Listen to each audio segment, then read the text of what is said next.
Olá, pessoal! Meu nome é Lidiane Dantas e hoje a gente está com o Carlos Soares para falar de um tema que eu particularmente adoro, dependência química. A gente vai falar dos desafios, do tratamento, por que é tão tabu falar sobre isso. E esse episódio em especial, ele recebeu o apoio do Use e Supera. A gente está com um cupom de 5% de desconto, então vocês podem colocar lá, além do óbvio, 5, e garantir 5% de desconto nas camisetas. É uma marca voltada para a questão da dependência química, dando apoio para a gente continuar só por hoje. E aí, Carlos, preparado? Tetelestai, pessoal, sempre preparado, falar a respeito aí um pouquinho do Marcos, da Uso Supera. Essas são as camisetas, menos aparência, né? Mais essência, além de outras camisetas que trazem mensagens de superação para pessoas que são adictos e também para não adictos, que é possível sim viver feliz sem drogas. E quanto ao assunto, bora! Carlos, você não tem problema nenhum em falar que é ex-dependente.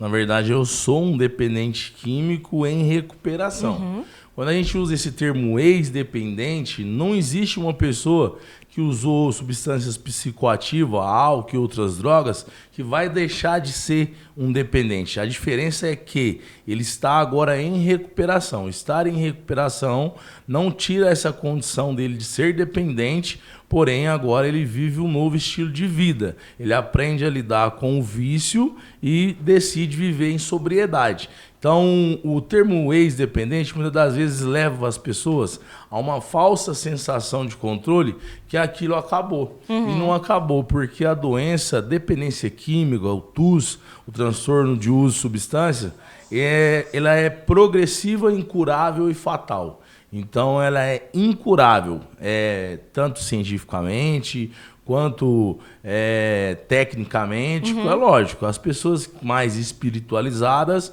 elas vão entender que existe ali a questão de uma espiritualidade, mas a gente respeita. Mas eu sou um dependente químico em recuperação. E me fala que quanto tempo você ficou no uso? Quero saber, a gente quer te conhecer um pouco mais. A história eu comecei, do Carlos. Porque quando a gente vai pegar o uso, na verdade, desde o primeiro momento que você experimenta qualquer substância, você já começou a usar. Então, nós temos uma cultura ocidental, e principalmente aqui no Brasil, né? As pessoas, elas começam a fazer o uso geralmente dentro de casa. Nas festas de família, aquele tiozão legal, que hoje já não tem mais esses formatos, mas sempre deixa a criança beber a espuma do copo, da cerveja, o tabaco. Então, as substâncias lícitas, elas são drogas. Então, assim... Isso é muito importante a gente frisar. Sim, então, são drogas romantizadas, Sim. né? São drogas que são lícitas, socialmente aceitas e muitas das vezes a sociedade até aplaude. Sim. Só você ir na internet, você vai ver vários vídeos. É para relaxar, para descansar, Sim, né? Então, é aquela sensação do que eu mereço, né? Então eu começo, como acho que quase todos, eu começo em Uberaba, né? Eu morava aqui com 12 anos já, experimentando álcool em família. Com 14 anos já começo a usar lança-perfume, que também hoje não existe tanta a romantização, mas na nossa geração o lança-perfume não era considerada uma droga tão potente. As pessoas usavam muito em momentos recreativos, mas vão despertando gatilhos e portas de entradas para substâncias mais potentes. E recreativo também fica, por exemplo, a pessoa acha que usar todo sábado ou todo sexta, sábado e domingo é ok. E não é, né? Já é uma dependência. É que assim, a gente precisa entender que existe um manual de diagnóstico e estatística de transtornos mentais que ele está na 5ª edição. Então, assim, no 4, na DSM-4, a gente falava sobre tipos de usuários. Usuários recreativos, o crônico, problemático, até chegar no dependente. Mas no 5 já são todos aqueles que usam uma substância dependentes químicos. O que é importante fomentar? Existe critérios estabelecidos. Então, se dentro dos 10 critérios do DSM ali, 2 já elenca como um usuário, um usuário não recreativo, já entra como um dependente químico grau leve. Então ele já é um dependente de grau leve. E aí na minha continuidade eu conheço depois a maconha, né? Numa circunstância que é interessante falar, porque eu estudava na escola Castelo Branco, aqui em Uberaba, e na minha geração o Castelão era era uma escola que era badalada. Quintiliano, Abadia. Mas eu fico com o Castelão, sou da geração do Castelo Branco. E a gente era adolescente, o fator preponderante que leva uma pessoa a querer usar qualquer tipo de substância é a curiosidade. Então, quando eu via os caras que já usavam e o efeito, como eles... o comportamento, né? Qual que era aquele comportamento e também aquele grupo que vai virando um grupo seleto. Com curiosidade, eu acabei também começando a usar a maconha, depois cocaína, e com 19 anos eu descubro um fato na minha vida que foi um trauma superado, mas adoção, né? Que eu era adotivo de pai e mãe, e aí eu entendi que uma forma de eu poder ali me sentir enganado, poder retribuir isso de uma forma negativamente... Uma válvula de escape. Usando uma substância mais potente, que as pessoas costumam dizer pesadas. Não existe uma droga mais pesada ou menos pesada. Existem drogas potencializadoras do sistema nervoso central. Então eu conheço o crack. E aí, minha amiga, conhecer o crack já era. É amor à primeira vista. Você me falou isso uma vez e eu não esqueço. Inclusive, eu falo isso para as pessoas quando eu tô, né, com eles em situação de rua, que é o pessoal que eu trabalho. E aí eles... É interessante eu falar isso, porque aí eles falam assim, você sacou como que é o negócio. Porque as pessoas acham... O que é o crack? Gente, eu que nunca usei, né? Parece que é uma coisa impossível de...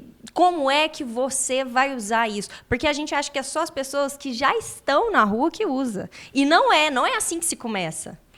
Então, é muito singular. Então, o que é o crack? Para quem não sabe, o crack é a mesma substância, o mesmo princípio ativo da cocaína. A cocaína e o crack são a mesma substância. O que diferencia é a forma de consumo. A cocaína você aspira ou injeta. Hoje ninguém usa mais cocaína injetável, depois de uma grande campanha do Dr. Drauzio Varela. E o crack ele é inalado. Então, o crack é a mesma substância, porém mais potente. Porque a cocaína ela é refinada, ela passa por um processo de refino e é uma substância silenciosa. Demora 30 minutos para cair na corrente sanguínea, para depois o efeito ir ser dando mais potencialização, é necessário usar doses maiores. E a gente precisa entender também que tudo que a pessoa aspira, 35% fica parado na mucosa, no pulmão, nos tecidos do organismo. Então é uma substância que ela demora mais para poder deteriorar o ser humano. Agora o crack não. O crack, em 6 segundos, ele já está no seu sistema nervoso central, e aí a OMS... Absorve mais rápido. É inalado, é uma fumaça. Então, em 6 segundos, a pessoa usa num cachimbo, numa lata, num cigarro, ou hoje a nossa realidade é no Bombril, né? Eles estão usando no Bombril, que é mais prático, porém muito mais prejudicial. O cara que usa o crack, que já é uma substância estimulante do sistema nervoso central, muito prejudicial, num Bombril, que é aço, né? Vai trazer muito mais complicações. Em 6 segundos, ela está no seu sistema nervoso central. Te traz uma descarga de dopamina, de sensação de prazer, que a OMS diz que ela é 8 vezes mais prazerosa do que um orgasmo. Então, daí você vai imaginar. A pessoa tem essa sensação, em 2 minutos vai embora, vem a fissura, o que ela quer? De novo. Sentir de novo aquela sensação. Sair daquela problemática, porque pessoas que chegam em situação de rua, elas não têm mais o compromisso de um aluguel, o compromisso de uma água, leite para as crianças. Não consegue mais pensar em outras coisas. Ela até pensa, mas ela não consegue executar. Pensar é até um assunto em pauta. Eu fiquei em situação de rua 3 anos na Cracolândia de São Paulo, na cena aberta de uso, e assim...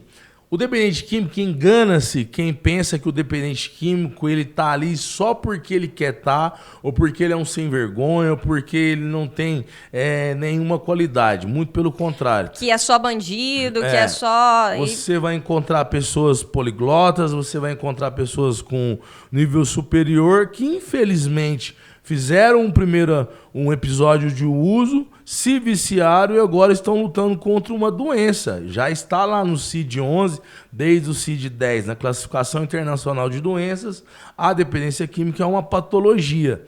E ali ele vai ter momentos de sobriedade que traz sempre à memória o quanto ele está sofrendo, porque... pense assim, hoje a gente se conhece, estou nessa situação de estar tendo um sucesso na vida, mas se daqui 10 dias você me encontrar num farol pedindo moeda, então da mesma forma que você vai ter um impacto, para mim também é impactante. Sim. Né? Vai ter algo... essa consciência, né? Porque as pessoas acham que quem tá na situação de rua não sente mais nada. E sente. Sente muito. E pensa. Só Sim. que é difícil sair disso. Realmente não. Como você para o crack? Não é um dia eu vou acordar e falar assim, vou parar de usar crack. Porque tem uma questão do organismo, né? Que começa a pedir, a dopamina ela já não é produzida mais de forma natural, da mesma forma que era antes do uso. Porque já tem uma forma potencializada, já conheceu a química. Então, que causa a dependência. A questão sair não é uma ação singular, não é uma atitude só do indivíduo.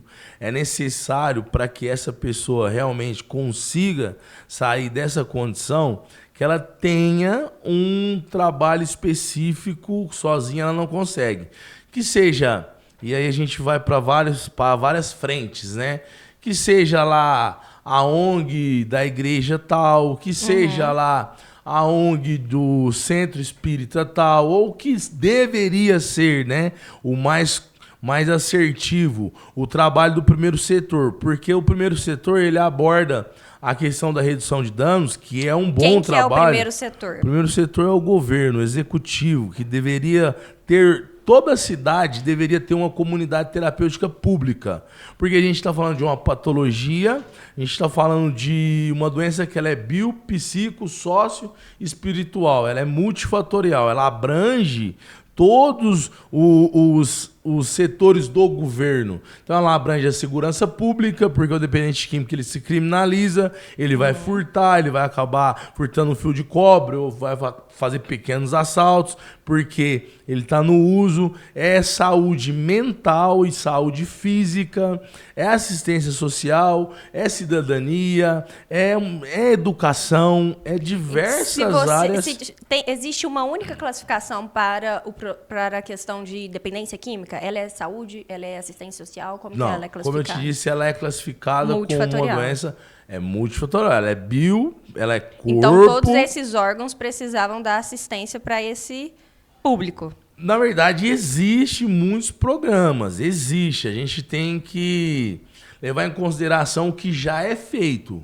Que ainda não é o mais refinado, ainda não se tem um olhar para essa população, para essa fatia da sociedade de esperança. Muito pelo contrário, as pessoas, muitos que trabalham com isso só trabalham porque tem um cargo ou porque tem uma formação. Meio que por obrigação.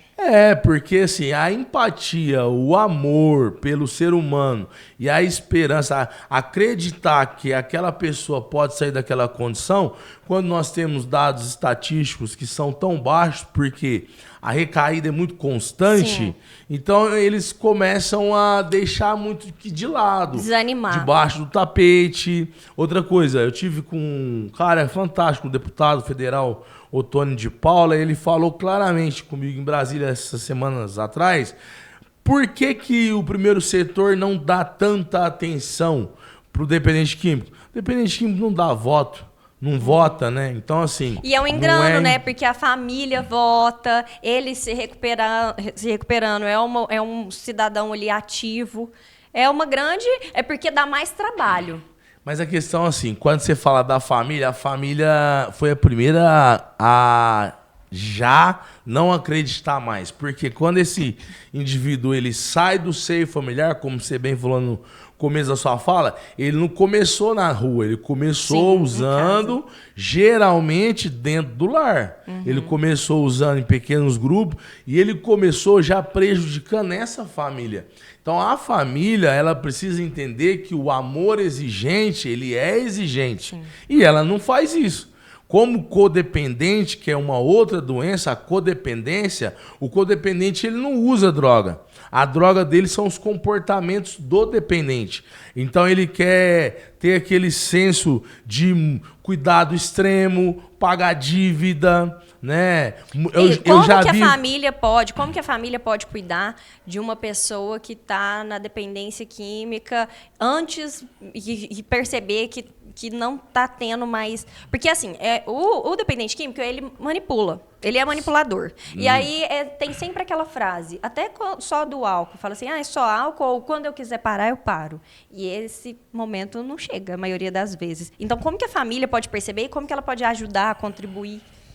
Na verdade, a família ela já percebeu, que você concorda? Você tem 2 filhas, elas são crianças, e você sabe quando uma das suas filhas, que cada uma tem uma personalidade, cada uma tem um singular dela ali, que é da personalidade, do comportamento, e você percebe quando uma tá diferente, quando ela tá, às vezes, desanimada, você percebe quando ela tá muito empolgada, seja por uma coisa da escola, um evento que vai ter. Então, como que uma família que acompanha um filho há 19, 18 anos, ela não percebe que ele mudou os comportamentos, que ele está pedindo dinheiro além do normal, que ele perdeu o celular 3 vezes na semana, que ele chega somente fora dos horários, que de vez em quando ele nem chega, ele sempre vai contar... Alguns pais não querem acreditar ou não querem ver. Justamente. A questão ela é muito mais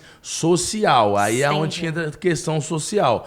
Por quê? A família acredita que nunca vai acontecer com ela. Só acontece com o meu vizinho. Em qualquer tipo de patologia, em qualquer tipo de desastre. Quando alguém é preso, você viu, o filho do fulano foi preso. Aqui nunca vai acontecer, até chegar a acontecer. Então a dependência química precisa de aceitação. E aí é uma questão que nenhuma mãe sonhou em ter um filho internado. Nenhuma mãe sonhou em ter um filho fracassado. Em falar, nossa, o meu filho, sabe? O meu filho, fulano de tal, tá morando na rua. Nenhuma mãe sonhou com essa questão pregressa. Então, quando ela percebe... E nenhum ser humano gostaria de estar morando na rua. Tá, mas aí é uma questão de escolha, né? Porque nenhuma criança também... Por exemplo, eu nunca... Quando eu era uma criança, quando me perguntavam o que você quer ser quando você crescer, e nenhuma das minhas falas eu falava, eu quero ser drogado, né?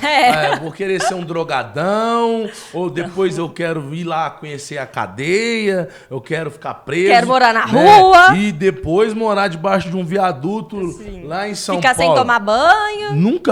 Essa nunca foi uma resposta. Mas as minhas escolhas, e aí é uma questão que a gente já traz de casa, porque a educação em casa, toda a família, principalmente dessa geração, da minha geração, a gente tinha alguns estigmas que já estão na sociedade. Por exemplo, quando uma pessoa era fracassada e a família queria apontar, ó, se você não estudar, você vai virar maconheiro. Vai ser, sabe, o maconheiro? Então, o maconheiro era como se fosse, né, o pior estereótipo de pessoa. Ou se não, ó, se você não fizer as coisas certas, vou chamar o homem do saco. O homem do saco nada mais é do que uma pessoa que está em situação de vulnerabilidade social extrema agravante. Então a sociedade já lida dessa forma. Ela já estigmatiza dessa forma, ela já pejorativa dessa forma e continua fazendo. E o que ela faz para mudar esse cenário? É muito interessante, politicamente correto, quando pegam a música Atirei o Pau no Gato que não pode se cantar mais, porque direitos disso ou daquilo, mas o direito de um ser humano, às vezes, é muito menor do que de um animal. Então estão tratando muito melhor animais ou outros tipos de coisas, como um celular, do que um ser humano. A vida daquelas pessoas que estão na calçada não importa. Não importa para o primeiro setor, não importa para o legislativo, que se importasse uma cidade que tem 21 cadeiras e não tem um projeto estruturante, não tem uma porta de saída eficaz da rua. Eu participei do primeiro congresso, primeiro fórum sobre drogas de Uberabas há quase um ano atrás, e tudo que nós fizemos lá, até hoje não saiu do papel. Eu trabalhei aqui durante anos com uma instituição que chegou a um nível internacional, né? E infelizmente nós também não tivemos nenhum tipo de apoio, ou não temos até hoje, no tanto que nós estamos em São Paulo. Então qual que é a preocupação do legislativo? Qual que é a preocupação do executivo? Eu passei para vários vereadores, ex-vereadores de Uberaba, o que é o projeto da comunidade terapêutica pública. Ela usa tudo de recursos públicos, através... Mas tem uma questão do estadual, e aí entra que fere uma lei estadual sobre as comunidades terapêuticas, que aí também é uma luta que a gente tem travados em conjunto, porque em São Paulo já se tem mais esse assistencialismo. Em Minas, não. Não é nem assistencialismo, é o tratamento. Então, na verdade, isso não existe. O que acontece, eu encontrei, tá? Eu palestrei no Free Mind, em Brasília, o maior congresso do mundo sobre dependência química. Encontrei lá em Brasília a caravana das pessoas de Uberaba que estavam lá. Eles foram lá, do Comad. Sim. E aí, até o próprio Comad é rachado. Então, dentro do próprio Conselho Municipal sobre drogas, tem pessoas que acreditam de uma forma e outras de outra. Então, assim, não é que fere alguma lei. Se a lei ela é 3.840 e ela é federal... Ela é federal. Mas o que você acha que deveria ser feito, assim, então, para... Não, querer qual o caminho? Querer fazer a lei se cumprir. Se ela é uma lei federal, não tem por que regionalizar. O que eles tentam fazer aqui? Infelizmente, é uma disputa de ego, é uma disputa de aparência, é uma disputa de qual serviço está fazendo. Porque se é uma lei federal que regulamenta a internação voluntária, a involuntária, a compulsória, não vou nem falar da involuntária compulsória, nem a voluntária não está funcionando, nem a voluntária que hoje não tem apoio, os convênios, financiamentos públicos não são pagos e o governo que aí está não está nem um pouco preocupado em saber qual família que vai chorar.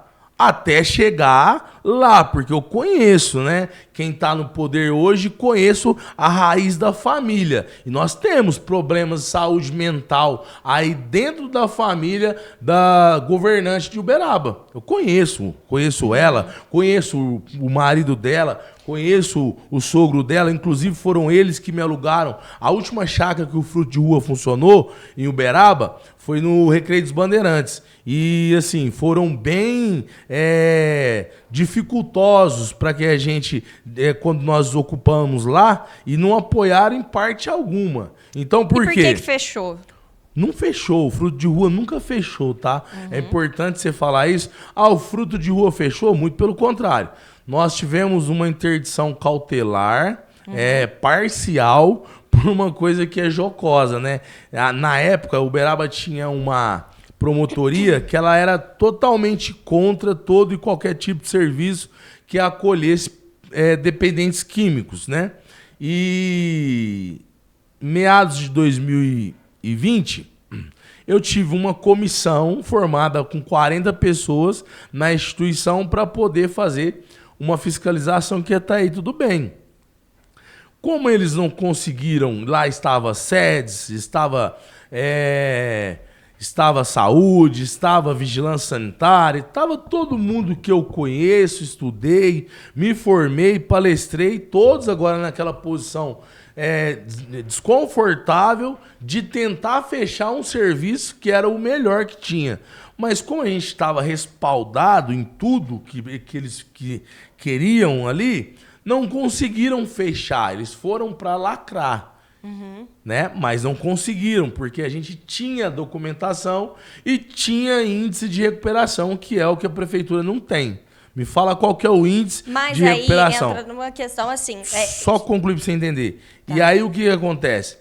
Quando chegou no momento, depois de 6 horas que eles estavam dentro da instituição, entrevistando, acolhido por acolhido, vendo que estava tudo certo, aí entendeu-se que um dos meus acolhidos, o Júlio César, já tinha passado pelo programa de saúde mental que até naquela época chamava-se Sanatório Espírita.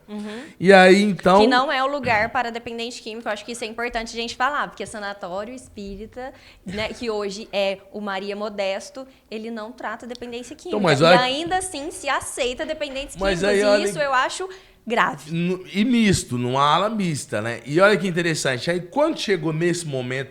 mas o Júlio já veio, não é daqui. Ele não é da comunidade terapêutica, ele é do sanatório. E aí, para não ter mais nada, falaram, olha, a gente vai interditar cautelarmente, parcialmente, não foi fechado. Você só não acolhe mais, continua com seu grupo de 24 pessoas, que era o que tinha, até você resolver, porque o seu caráter é difuso.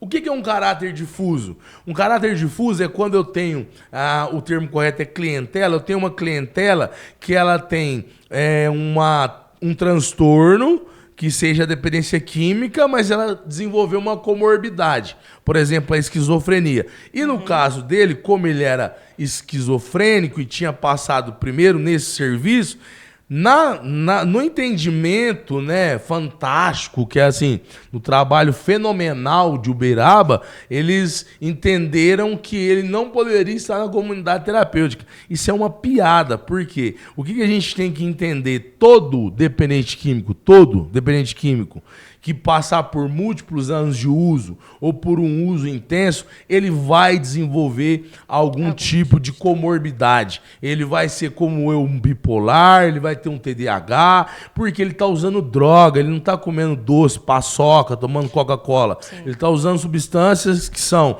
estimulantes, depressoras ou perturbadoras alucinógenas do sistema nervoso central. Existem substâncias que têm a potência de matar um neurotransmissor. Então, como que essa pessoa vai viver numa vida, como a gente diz, normótica novamente? Ele vai ter síndrome de abstinência, ele vai ter gatilhos atrelados à memória eufórica, o sistema mesolímbico dele vai ficar comprometido, o sistema familiar... Carlos, e me fala aqui, você já passou por algum tratamento do CAPS? Já passei. E aí, como é que você achou que foi? O CAPS, o CAPS AD, a gente tem que falar aqui no Centro de Atenção Psicossocial... Álcool e drogas. A proposta... Mas você passou onde? Aqui em Uberaba ou em São Paulo? Não, em Uberlândia. Uberlândia. Em Uberaba não, mas conheço pessoas e trabalhei em parceria há muito tempo com o CAPS. Eu não falo mal de nenhum serviço, nenhum trabalho, porque assim... Não existe um só modelo de tratamento que vai servir para todas as pessoas. Então tem uma galera que dá super certo no CAPS, com as reuniões, né, com o trabalho lá de redução de danos e tá tudo bem. Só que não pode ser uma via de regra. Não vai ser todos os seres. Isso. Justamente. Então quando eu passei no CAPS de Uberlândia, fui muito bem acolhido, né? As reuniões, as terapias complementares, todo o trabalho deles, fantástico, dentro daquilo que eles têm, porque como você falou, qual é o problema hoje em Uberaba? A lei ou... a falta de política pública. Não, ela já existe, o problema é que ela já existe. Mas quando chega nas pessoas que deveriam fazer acontecer, aí elas não querem ter esse trabalho de ter que ficar batendo de porta. É porque eles não querem sair da rua, é isso que eu tenho escutado, sabe? Isso é uma grande mentira, porque se eu sair daqui agora, e aí se alguém estiver assistindo aí, se a ronda social ainda existir, quiser mandar um carro, eu consigo lotar ela. Tem lugar para acolher? Vocês têm um serviço de qualidade para poder acolher? Eu acho que é importante a gente etapas? falar isso. Até existem alguns serviços, né, para acolher, mas o lance, eu acho que a gente está chegando no ponto de que é isso, precisa-se ter opções. Por exemplo, comunidade terapêutica hoje em Uberaba, a gente não tem vaga e também o município não manda. A maioria é pago. E aí, quem está em situação de rua, pagar, já tem uma questão complicada. E, assim, e igual você falou, tem que ter opções. Tem o CAPES e o que mais? Tem as casas de acolhimento, né, que existem, mas não tem muitos critérios estabelecidos, porque... Por que eu não quis continuar em Uberaba com o fruto de rua? Deixar bem claro. Como o meu KNAI ele é de albergues assistenciais, eu sempre trabalhei com pessoas em situação de rua, esse modelo de acolhimento não tem muito critério. Então, por exemplo, o cara pode sair durante o dia, voltar à noite e na maioria das vezes ele volta embriagado, ele volta sob o efeito de alguma substância ou ele traz algumas substâncias para dentro de um ambiente que deveria ser um ambiente protegido. E o respeito com as outras pessoas que estão lá lutando para estar em abstinência. Então, assim, o modelo de acolhimento, ele é mais um modelo que realmente vai deixar com que essa pessoa tenha um despertar e que ela, por ela mesma, entenda que... Mas aí teria que ter muita oficina, muito acompanhamento com as pessoas que estivessem lá. Eu acho que é isso onde não tem nem braço, não tem orçamento, não tem... A instituição orçamento abre... tem. Vai lá olhar o fundão do Comad, como é que tá cheio, tá gordo. Aí... Vai lá no CMAS lá, eu fui conselheiro, eu sei como é que tá. Orçamento tem, estão deixando a Nova Jerusalém morrer. Tá morrendo. A primeira comunidade terapêutica de Uberaba, né, a Nova Jerusalém, não estão levando em consideração quantas vidas foram transformadas naquele lugar. Já mais de 5 pessoas já me pediu para poder assumir lá numa nova diretoria, mas como que você vai trabalhar nadando contra a maré? O trabalho que deveria ser coeso, conjunto. Vamos pegar São Paulo. Como que nós conseguimos, hoje, em São Paulo, fazer com que a cena aberta de uso, que era o termo que as pessoas dizem Cracolândia, que de Lândia não tem nada, porque Cracolândia quer trazer uma associação, diversão. Uma Disneylândia. Vai lá para você ver o que tem lá de Lândia. Tem morte, desespero, vários danos e não tem nada de Lândia. Mas por que não existe mais hoje a Cracolândia de São Paulo? Pode ir lá na Rua dos Protestantes, na Elvete, a região da Luz, Júlio Prestes. Todo mundo falou-se durante anos que nunca acabaria com aquele reduto de 5 mil pessoas que ficavam ali usando álcool e outras drogas. E acabou. E como que acabou? Com um projeto orquestrado por um cara que quis arregaçar as mangas, chamado Felício Ramute, o vice-governador de São Paulo, em parceria, que aí é a parte difícil, né? Com o prefeito de São Paulo, que também quis resolver o problema. Então, quando o prefeito quer, quando o legislativo quer... Porque quando eles querem votar a lei lá do salário deles aumentar, eu participei lá para aumentar mais 5 cadeiras no legislativo, resolveram rápido. Porque quando eles querem resolver alguma coisa que é de cunho deles, resolvem. Então, o que aconteceu? O governo estadual... É porque as pessoas em dependência química, em situação de rua, elas são vistas sempre para depois, né? E outra, não é tão grave. Já se normalizou essa situação. Não é... E em Uberaba eu vejo, assim, o crescente, isso está até em dados, né? Crescente quantidade de pessoas em situação de rua. Justamente por isso, porque não tem leque, não tem...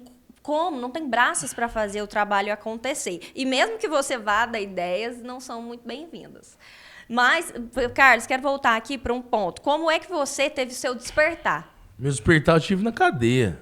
Eu estava preso ainda, amargando já 5 anos preso em São Paulo, dentro de uma penitenciária por causa do crack. Não que a culpa seja o crack. Eu cometi o erro, o delito, né?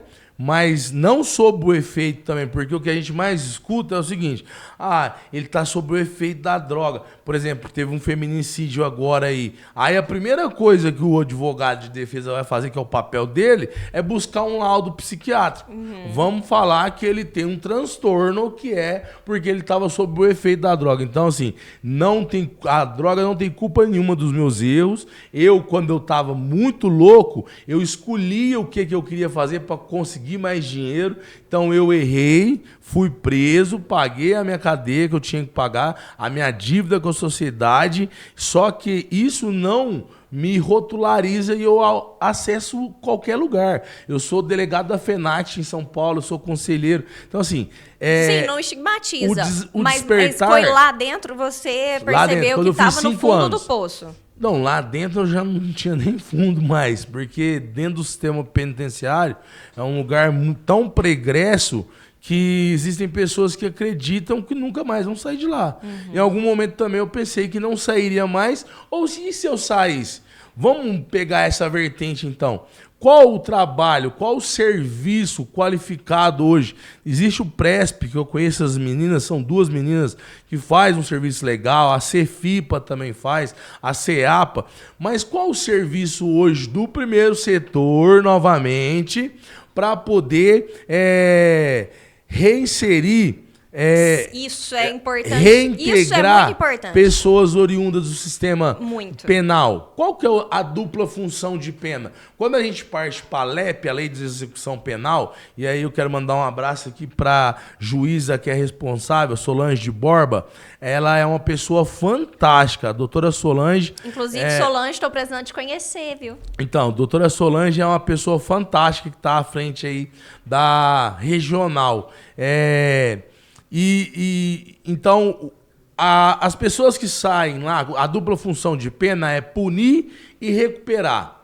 E aí o recuperar dentro do sistema penal, ele existe?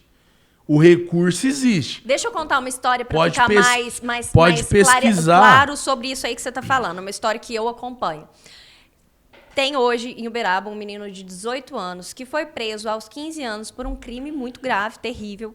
E aí ele cumpriu a pena dele de 3 anos, que é o previsto no ECA, nada mais pode ser feito que isso.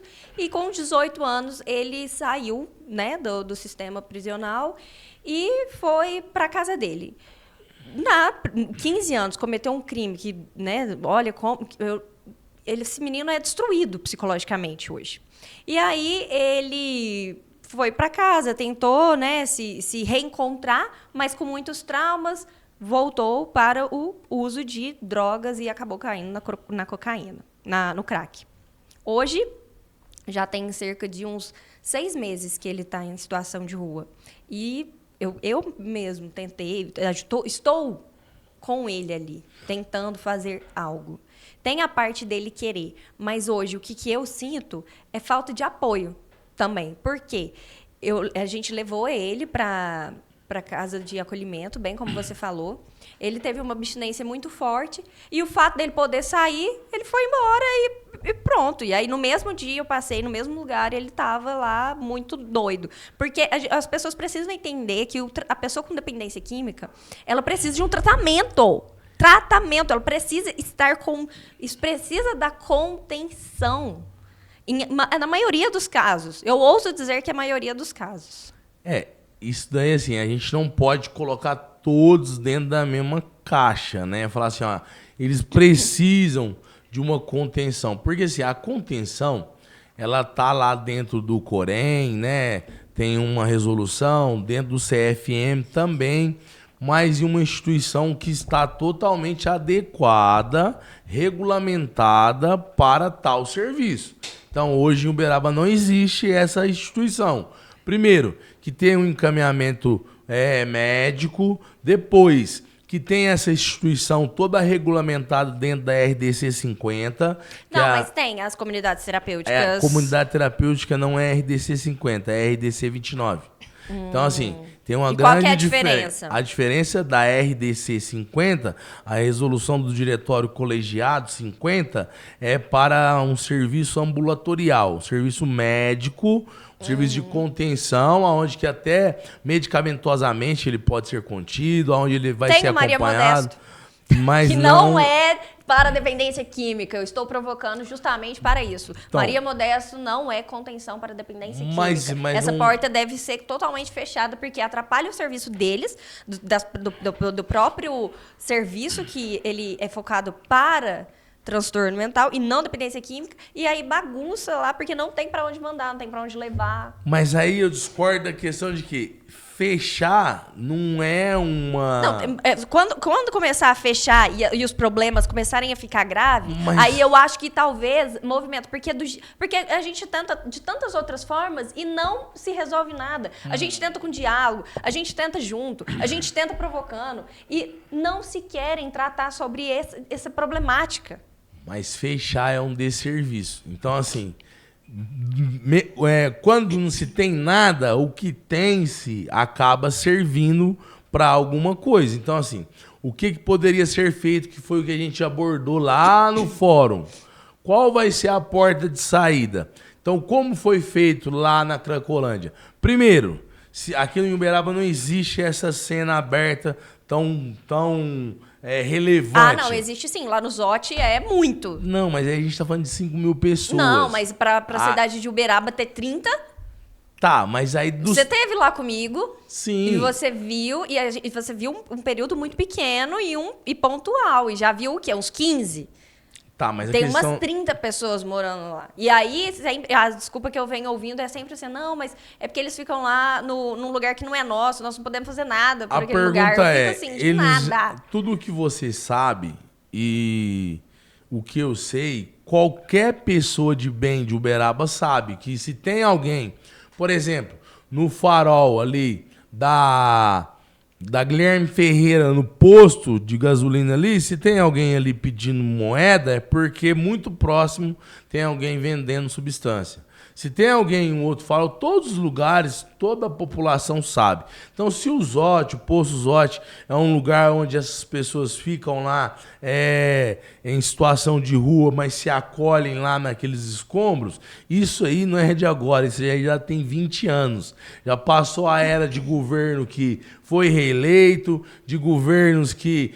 de pessoas que nem era governo e falaram que iam resolver, mas não resolve. Então, o que deveria ser feito? Não vai acontecer aqui. A primeira coisa, evacuar a área para instalar-se câmeras inteligentes ali, como a gente tem em São Paulo, o Smart Sampa. Por quê? Ah, mas eles falam que não pode fazer isso, não. Sabe por quê? Porque lá o lugar é particular.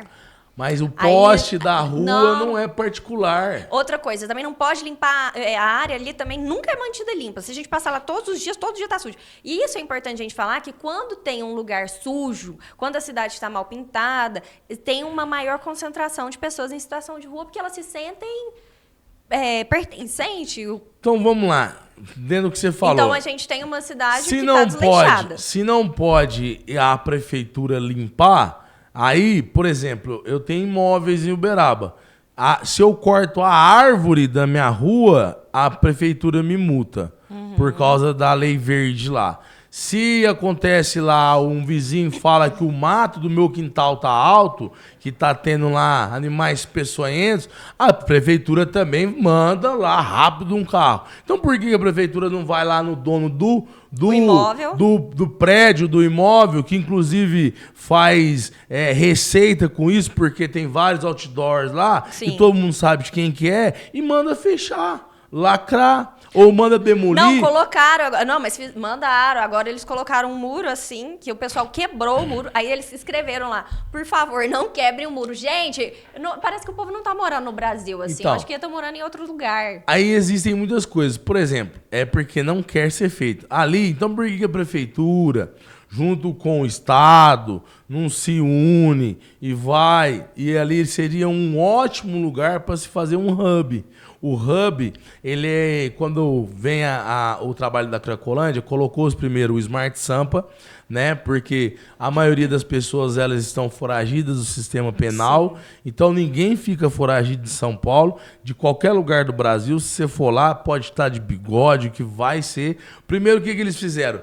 Abordaram todos numa abordagem e os policiais foram treinados para essa abordagem, não ser uma abordagem vexatória, para poder separar quem é o doente do traficante, e aí abordaram todos. Então, por exemplo, São Paulo, 5.000 pessoas, é o melhor lugar para se esconder. Ninguém sabia o que estava ali dentro, quem estava ali, tinha pessoas ali há muito tempo. Então, abordaram todas e fizeram ali as imagens de todas para reconhecimento facial.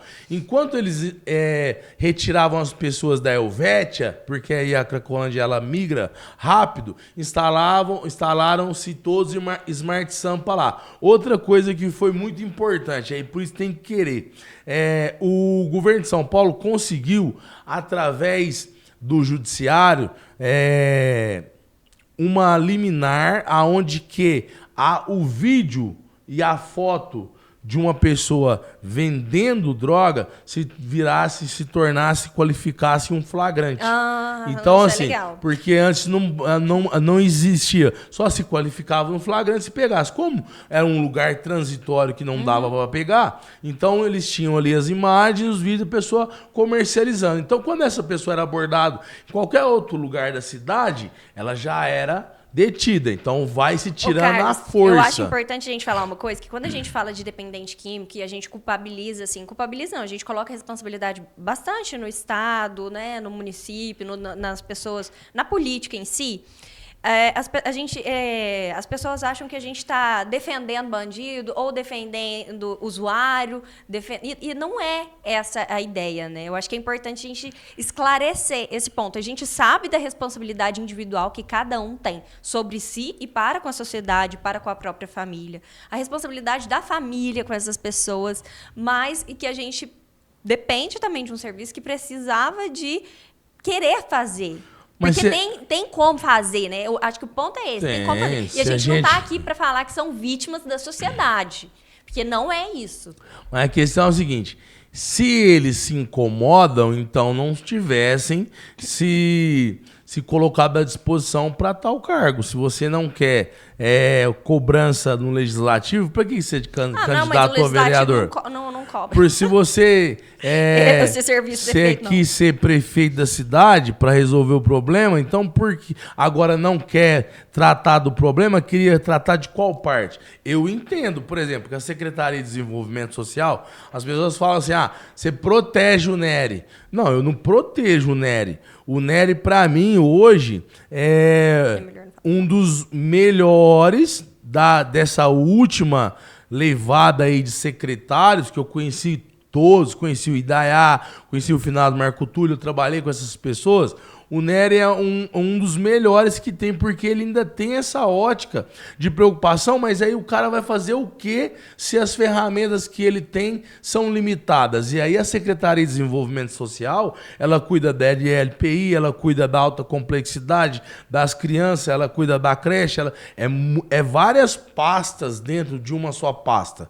Entende? Assim, mas aí eu vou, né, dar uma alfinetada aqui, estamos à disposição aí, né, porque tem muitas ideias, inclusive, para ajudá-los. E eu acho que o poder público ele precisa entender que a sociedade também é contribuinte. Também nós somos agentes políticos, mesmo não eleitos. A gente faz parte disso tudo. Todos têm ideia para ajudar, para melhorar. Outra coisa que eu quero que você fale, que eu achei muito interessante quando a gente se encontrou, é sobre o assistencialismo. Dar alguma coisa para a pessoa que está ali em situação de rua, principalmente agora, que é final de ano, né? As pessoas têm esse costume. Muitas pessoas falam, isso não adianta nada. Não, isso só piora, porque você só está ali deixando ele mais dependente. Você acha que isso é real? Que a gente ajudar a dar um troco ou uma comida é pior? Contribui para ficar mais dependente? Isso aí isso é uma piada, né? Porque assim, se o problema fosse a quentinha, por causa de uma quentinha a pessoa foi roubar alguém, ou por causa de uma quentinha ela potencializou o uso, isso aí é uma piada porque nunca tiveram... o que eu já ouvi, não vamos alimentar a pessoa que está em situação de rua porque você deixa eles mais fortes para roubar. Isso foi triste de ouvir. Então, é porque a pessoa não tem, assim, o mínimo do mínimo. Porque, assim, geralmente as pessoas que vão criticar dessa forma, elas estão lá nas suas casas luxuosas, né, nas suas realidades, que não tem nenhuma... Nunca estiveram nesse lugar. E quando tem contato com essas pessoas, fecham o vidro do carro. Então, por exemplo, eu mesmo já recebi muito quando morava na rua. Aí? Tem, vou responder. Tá. Quando morava na rua e também continuo fazendo. Não só para... É interessante porque não só para dependentinho. Por exemplo, agora, estava vindo para cá... Encontrei uma menina no farol ali na Leopoldino de Oliveira. Não vou lembrar o nome dela agora aqui, mas muito simpática, vendendo doces para pagar a faculdade dela. Entende? Então, assim, e aí eu falei, não vai dar tempo. Ela falou assim, ó, pode levar, você faz o Pix depois. É um voto de confiança. Uhum. Essas pessoas que estão na rua, o problema é que as pessoas são religiosas demais. Jesus, quando ele dava a esmola, que ele defende a esmola, né, como uma oferta, tinha um paralítico ali em Atos capítulo 3, que ele está sentado à porta do templo, e toda vez que Jesus subia para orar naquele lugar, ele estava sentado e ele pedia uma moeda. E Jesus dava uma moeda. Quando foram cobrar de Jesus o imposto, ele falou, vai lá, pesca um peixe, dá a César o que é de César e a Deus o que é de Deus. Só que as pessoas querem determinar o que a pessoa vai fazer com aquilo que você dá. Sim. Se você está ajudando de coração, eu ajudo e falo, olha, se você for usar droga, que seja a última droga que você use, que esse dinheiro é um dinheiro de uma pessoa que está limpa, que trabalha com isso e um dinheiro que está ungido, irmão. Talvez você vai até passar mal, nem usa. Nem usa para comer mesmo. E quando é comida, né? Essas pessoas, elas, porque estão na rua, elas deixaram de ter necessidades fisiológicas, elas deixaram de ter necessidades, o corpo se deixou de alimentar. Então, isso assim, isso é uma... As pessoas não querem ajudar para falar assim, não, vamos deixar eles passar fome aí, morrer de fome, para ver se sai. E não vai adiantar, porque a doença não vai se melhorar por você dar comida ou não. Mas faz a pergunta aí pra gente que tá... o Marcos da U Supera disse também, tá assistindo os vídeos, e dependentes químicos podem permanecer com pacientes com quadro gravíssimo de saúde mental? Sei que dependência química é um transtorno. Então, essa primeira parte aqui. Dentro do DSM-5, eu vou falar da minha realidade, São Paulo, tá? São Paulo aborda com muita cautela e com muita qualidade e profissionalismo os transtornos. Então, quando a gente tem lá uma instituição, por exemplo, vou citar o nome aqui eu tenho a Casa do Alto, mas eu queria lembrar aqui de uma outra que ela é até mista, que é muito boa em São Paulo. São alas, entendeu, Marcos? Então, assim, se esse paciente lá, ele tem um transtorno, que eu vou pegar um mais crítico, que é um borderline, ele não vai ficar na mesma ala que uma pessoa que é somente um dependente químico que ainda não foi diagnosticado com um transtorno de uma comorbidade. Por quê? O que acontece muito? As pessoas querem diagnosticar, sendo que quem dá diagnóstico é o médico. E o médico, o psiquiatra, não tem como ele dar um diagnóstico em 20 minutos em uma única sessão ali, né? Conhecendo a pessoa 20 minutos, fazendo 2 perguntas. Você ouve vozes? Então, ele não vai... Se tem algum médico dando essas canetadas, isso é uma irresponsabilidade. Por quê? Na dependência química, principalmente pessoas que usam drogas mais potentes, como hoje em Uberaba não tem, e se chegar aqui, vocês vão ter vocês vão ter um problema gravíssimo no K9. O K9 é uma substância que hoje já é um problema em São Paulo, que cada vez pega pessoas com menos idade, e ela é 50 vezes mais potente que a morfina e muito mais devastadora que o crack.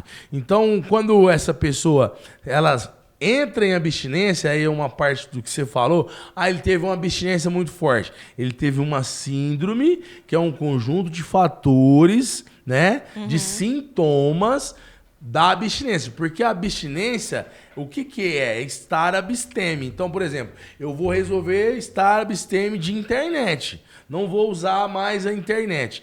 Então eu estou já em abstinência, cortei esse vínculo. Agora eu posso ter uma síndrome de abstinência. Por exemplo, a minha memória fotográfica pode começar a lembrar, isso já é um transtorno, que é a nomofobia, ou eu começo a ficar desesperado. Então, assim, os serviços, eles separam, né, por alas, e também tem instituições que são já para isso. Por exemplo, Suzano, existe muita instituição que é só PQ, psiquiátrico. Entendeu? Então, é até uma psiquiatra fantástica lá, doutora Letícia, ela já escolheu esse trabalho, ela já está somente com esse público. Isso facilita muito. Tem mais? Tem. Aí pergunta também, quais são as políticas públicas aplicadas no município de vocês? Então, município não é meu município, tá? Não, mas você não está nele. Na verdade, é o município que a minha esposa mora e assim, política pública... Mas você é de Uberaba? Eu sou goiano, tá? Um abraço pro Goiás. Mas você demorou quanto tempo em Eu Uberaba? sou lá de São Simão, Goiás. Morei um bom tempo. Política pública aplicada hoje aqui, existe só uma, né, irmão? Tiro, porrada e bomba. Essa é a política pública, porque quando eles querem fazer um evento legal lá na Jorge Frange, que assim, é hilário, tem a estátua lá, tem um busto de um cara que foi, lá já é um lugar determinado para o morador de rua, para um antigo andarilho chamado São Bento. Um andarilho que trabalhou na aviação São Bento, foi motorista, morreu como andarilho e eles fizeram uma homenagem, uma estátua para ele cercada lá. Então já está determinado que aquele lugar é deles. Mas aí lá, quando eles querem fazer alguma coisa, aí convoca-se as forças, né, corporativas e isso daí isola um lugar. Mas uma política pública de qualidade que faça o passo a passo, desde a desintoxicação no hub, a primeira etapa, uma segunda etapa de uma triagem para entender qual a especificidade, qual que é o transtorno, para direcionar, vamos mandar para o CAPS, que seria melhor, porque essa pessoa ela tem sociabilidade, ela ainda tem um trabalho, ela ainda tem uma funcionabilidade e o CAPS vai ajudar ela Lá muito. em São Paulo, na clínica que você atua, é compulsório também, né? Tem compulsório. São Paulo, todas as unidades. O que seria, é difícil de vocês muitas entenderem? Pessoas são contra o compulsório. Então, mas é e porque... o que você, particularmente, você acha? Porque não sabem. Ó, meu amigo Fernando, é o Fernando? Eu acho que é o Fernando. Um abraço. Testemunho forte. Voltado de dependência. O que eu acho? Não. Eu não acho nada. Eu tenho certeza que o que falta é entendimento. O que é uma internação compulsória? Eu já acompanhei as comunidades terapêuticas de Uberaba fazendo internações compulsórias. A internação compulsória é uma determinação judicial, e aí, mais uma vez, a doutora Solange faz isso muito bem. Entende-se que esse cara foi preso somente porque ele portava ali 1 grama de crack ou um pedaço de crack. Ele não é um traficante, ele é um usuário, só que ele tem uma condenação às vezes alta e ele vai ficar num sistema que ele vai entrar como um usuário e vai sair como um faccionário. Porque o sistema prisional é isso, ele vai estar ali recrutando pessoas. Então ele vai para a faculdade do crime. Então o que acontece? Quando tem essa preocupação que a doutora Solange tem, ela pega e faz o quê? Dentro da progressão de pena, do acompanhamento desse apenado, ela entende que esse cara, ele é um dependente químico, ele não é um criminoso. Somente 3% da população carcerária são de criminosos. O resto são de trabalhadores que tentaram arriscar alguma coisa e deu errado, as mulas do tráfico, os receptadores de coisa roubada e os dependentes químicos. Então ela faz o quê? Você quer ajuda? Quer ajuda. Então tem a comunidade terapêutica, não vou falar nome para não dar ibope para essas comunidades terapêuticas aqui, mas tem a comunidade terapêutica... Tem muita comunidade terapêutica boa. Tem, mas mesmo assim, tem a comunidade terapêutica A, então ela vai fazer uma determinação judicial para que esse indivíduo termine a progressão da pena dele no tratamento. Isso é uma internação compulsória. Isso é legal. E aí, é uma coisa por que o cara não vai embora? E aí ele... Porque é melhor do que estar na prisão. E aí, mas aí ele tá fazendo o tratamento, aí isso é bacana. Simples. Então, como é que não existe? Indo ali na MG 427, tem uma comunidade terapêutica ali que eu cansei de acompanhar pessoas compulsoriamente internadas lá. O Matheus e tantos vários outros. Então dá pra gente fazer. E esse é um caminho... Só querer. E esse é um caminho que Sim. dá certo. E aí, uma outra questão também... Enquanto psicóloga, a gente tá tendo que quase acabar. E aí eu acho que é importante falar, enquanto psicóloga, eu venho de uma classe que é muito contra as comunidades terapêuticas, porque fala que é um modelo manicomial. Não tem nada a ver. E eu acho que é importante a gente falar disso, né? Que para a questão da dependência química, aqui eu tenho 2 casos, né? Minha mãe está aqui vendo a gente, que também passou por uma comunidade terapêutica, o Carlos, e o quanto é efetivo e importante o trabalho desses lugares, e o quanto que a gente tem que fortalecer essas pessoas que são verdadeiros guerreiros. Não todas, porque, como você falou, precisa da fiscalização.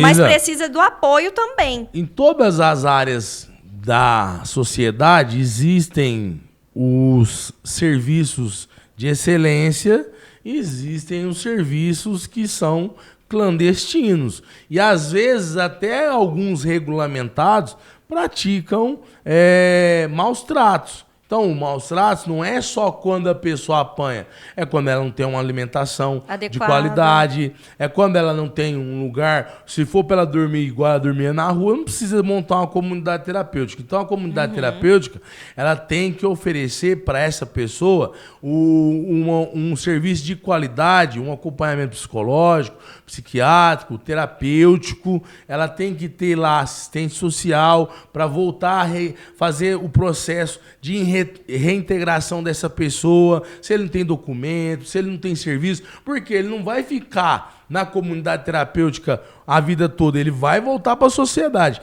E aí o que adianta você pegar uma pessoa, colocar numa comunidade terapêutica, tirar ela debaixo da marquise? Na minha época era... Eu sou tão antigo que é do supermercado Alfa, né? Que hoje é o ABC, ali na rodoviária. Por que vocês acham que esse novo supermercado tirou a marquise do estacionamento? É porque eles não querem que as pessoas fiquem lá. Porque onde tem uma marquise, as pessoas ficavam muito ali. Então, de que adianta tirar ele de lá, deixar ele 9 meses num lugar que não tem técnicas integrativas, não tem terapia racional emotiva, cognitiva comportamental, então, programação neurolinguística, inteligência emocional, ciclo dos 12 passos, não tem um acompanhamento terapêutico de perto para entender se esse cara está evoluindo dentro dos aspectos da doença, biopsíquico, sócio, espiritual, as barreiras que devem ser quebradas, e aí sim, quando ele estiver evoluindo, ele vai para um outro serviço que é a moradia assistida. Então, existe o passo a passo. Entendeu? Existe um caminho, uma estratégia. Existe, tá pronto. Se você não sabe fazer, é só copiar. Ctrl-C, Ctrl-V. E aí não é vergonhoso, porque sempre funcionou.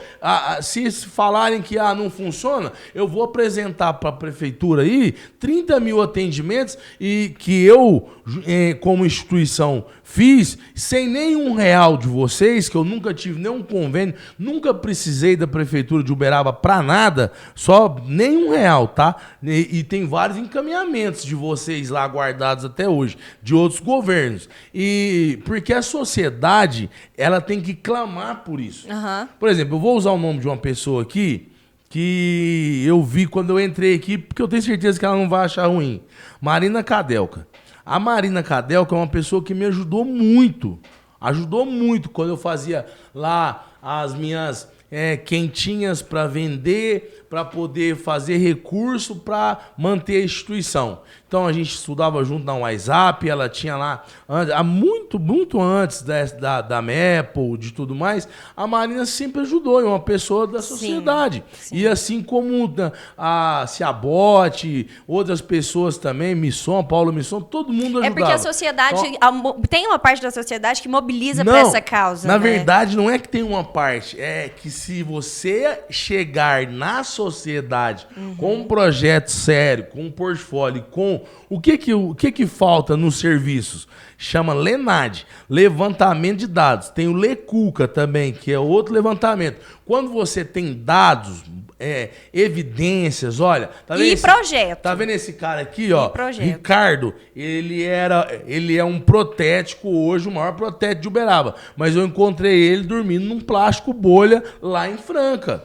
E aí nós acolhemos e fizemos todo o processo. Nossa, nós tínhamos a casa do acolhimento, a comunidade terapêutica, a residência terapêutica. Mas existe um caminho, eu acho que é importante a gente falar isso, né? Que tem um caminho e que o poder público, ele fica por conta limitando. de... Não, isso, mas o ideal é que acompanhe, né? Que estejam...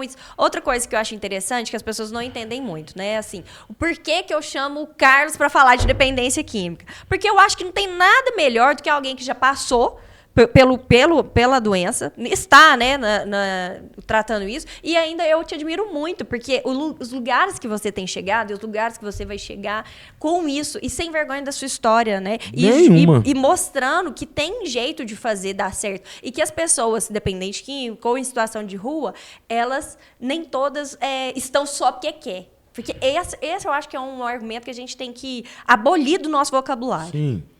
A questão quando o dependente químico realmente ele aceita, porque aí tem o processo, né?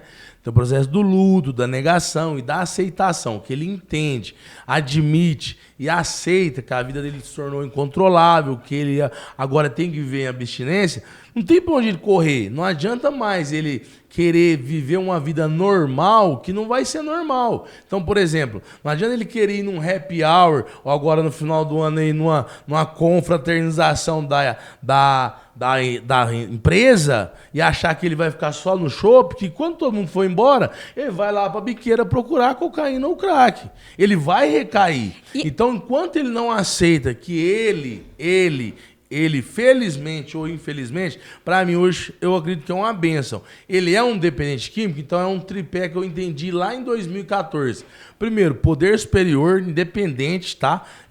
Pessoas que são bem desenvolvidas socialmente, ela entende que o Chico Xavier é um poder superior, a Maria é um poder superior também, a Santa, o Jesus é um poder superior, e aí cada um tem o seu. Isso aí é espiritualidade, não é religiosidade. Não vou querer enfiar o meu goela abaixo de ninguém, porque vai quebrar e ferir princípios. O Estado é laico e toda instituição tem que ter a pessoa entender ecumênica. que tem que ter um... Não, a base do programa é espiritual. A doença, 90% dela também é espiritual. Isso é importante. E quando as pessoas não entenderem isso, leiam aí o livro chama Apenas por Hoje, que é um livro, você vê, é um livro psicografado por uma cigana, eu esqueci, o Márcio Fiorello. Você vai entender o que é a dependência química na parte espiritual. Então, quando as pessoas não entenderem isso, e aí depois vem o buscar o conhecimento. Não é da noite pro dia que você... Eu acabei assim... Tem coisas que eu agradeço muito ao poder superior. Eu ganhei agora o maior honraria da dependência química no Brasil, foi o Prêmio Remade. Eu não sou nem psicólogo, nem psiquiatra, mas eu sou um dependente químico em recuperação, diretor de uma instituição e tenho diversas extensões universitárias, pós-graduações. Eu tenho uma formação acadêmica, eu sou gestor de segurança pública e privada, tenho também um serviço social trancado que eu não quis continuar e as minhas pós na Uniad, no André Grangeiro, estou fazendo uma agora também de psicanálise. As minhas pós-graduações são todas na dependência química. Então, entender sobre a patologia e depois levar a mensagem adiante. Porque não adianta você levar uma mensagem que não tem qualidade. Porque de que adianta eu vir aqui hoje no seu podcast falar que é possível ser feliz sem droga, trazer várias pessoas, né, agradecer porque já estão conseguindo quebrar um pouco dessa casca em relação à minha pessoa no município. Ontem eu tive uma palestra que foi fantástica na Codal, né? A Codal me convidou, eu vim para fazer essa palestra lá. Então, assim, e aí, amanhã, né, o meu operador aqui, ó, que não me conhece, tá me vendo aqui, vendo falar sobre benzina química, e de repente ele sair da casa dele e eu tá ali pedindo uma moeda ou contando uma história triste que eu preciso inteirar porque eu fui assaltado, porque meu filho tá doente. Não, tem que dar o exemplo. Então não adianta. Então nós precisamos determinar isso, viver um dia de cada vez e buscar, porque assim... ainda tem muita coisa. É que Uberaba tá engatinhando ainda. Porque quando eu vejo a equipe lá no Free Mind, por exemplo, no Free Mind, lá em Brasília, e não entendendo algumas coisas básicas dos painéis, eu vejo assim, se essas pessoas são as que representam a dependência química aqui, e elas ainda se incomodam quando eu falo, ou, por exemplo, fulano precisa mudar, abrir a mente dele. Ah, você vai falar mal do cara? Eu não tô falando mal da pessoa. Isso, eu acho que isso é um problema grave que a gente tem em Uberaba. A gente não pode falar são bairristas. Coisas pra melhorar. Não. Parece que é uma ofensa e que você tá falando contra, que você já não gosta da pessoa. Não, muito pelo contrário. Às vezes você tá disponível ali pra ajudar, pra trocar. E nem tudo a gente vai concordar. E muitas vezes a gente vai discordar e tá tudo certo. Então. E nem por, mas não é por isso que você vai me odiar por isso. E as pessoas aqui têm essa cultura Elas de não entender. Levam pro pessoal. Então, por isso que é eu muito não grave, estou aqui. muito triste. E assim, e é lamentável. Porque... E é lamentável, porque a gente tem uma pessoa com um currículo como o seu que não tá na nossa cidade. Eu represento fico São Paulo. com Eu isso. represento o estado inteiro de São Paulo a nível Brasil, e agora, o ano que vem, a gente está a nível internacional. A gente vai para a República Dominicana, no congresso, no maior congresso de dependência química, e vamos alcançando vários lugares. Eu tenho pacientes meus na Inglaterra, tenho pacientes na Califórnia, no Canadá, pessoas que fazem acompanhamento terapêutico comigo, que não, por exemplo, pela cultura deles, pelo poder aquisitivo, não querem se institucionalizar. Eu tenho um diretor em São Paulo, da Boticário. O assunto é extenso. Não, é extenso. Eu amo esse assunto. Não, a primeira live que a gente fez no Facebook, a gente falou 1h30. Aqui a gente tem 1 hora exata, a gente até tá dando uma passadinha. Mas... esse assunto eu amo falar, ainda mais com o Carlos. Ele é pessoal pra mim. Eu amo o jeito que você fala, Obrigado. O jeito que você trata a dependência química, porque você me dá esperança. Esperança de mostrar que a dependência química ela é possível ser tratada, que as pessoas conseguem sim ter a sua dignidade, né, de volta, a sua vida. E assim, é o que meu sonho é que eu possa... Não é me trazer de volta pra cá, trazer de volta também, trazer de volta também. Trabalhar junto. Isso é além do óbvio, pelo amor de Deus. É além do óbvio. Misericórdia, deixa eu trabalhar junto, Carlos, aqui em Uberaba, porque eu acho que dá pra gente fazer muita coisa. Eu tô sozinha uma vez na semana e assim, eu tenho conseguido um trabalho de formiguinha, mas eu tô muito feliz com o que eu tenho feito, porque eu tenho Jesus ali me amparando. Mas assim, trocar com você é maravilhoso. Obrigado. Por que eu te trouxe aqui? Porque, né, de novo, eu admiro sua história, eu gosto do jeito que você fala. Eu acho que a gente tem que ter humildade pra aprender com quem tá buscando. E buscando sempre, buscando muito. Então, continua seu trabalho. A gente vai continuar trocando sempre, porque eu não canso de te encher o saco, porque eu gosto de aprender com quem sabe, né? Gratidão, obrigado. Mais uma vez também, eu amo a cidade de Uberaba. Eu falo assim, pessoal, é a nível político, tá? Mas eu amo Uberaba, eu tenho minha família aqui, meus filhos estão aqui. E eu vou continuar voltando, mas quando tiver realmente algo sólido e que seja algo para fazer, eu estou à disposição. Já conversei com algumas pessoas, mas por hora eu tenho família, né? Eu tenho um filho autista que hoje, graças a Deus, a gente está também defendendo muito essa causa que é fantástica. Tenho minha filha também que tem baixa visão, então assim... Eu tenho muitas coisas, tenho minha esposa, eu tenho muitas coisas para dar conta. Carlos, fala só uma frasezinha aí pra gente encerrar. Como não viciar? Não tenho, não usando, não experimentando. Não experimentando, não adianta. Se você é matemática. Quiser conhecer, entender qual que é o efeito, né? Tem gente que acha que não, vou fazer uma experiência... Vai dar merda, vai dar merda, acorda, não experimente, é isso. É possível ser feliz sem droga, o Senhor me castigou muito, mas não me entregou à morte. O Fruto de Rua está de volta em São Paulo e por hora, muito obrigado e gratidão. Um abraço. Obrigada a todo mundo que acompanhou na live, obrigada, gente, obrigado, Carlos. Até mais. Tchau. Gente, desculpa, esse tema...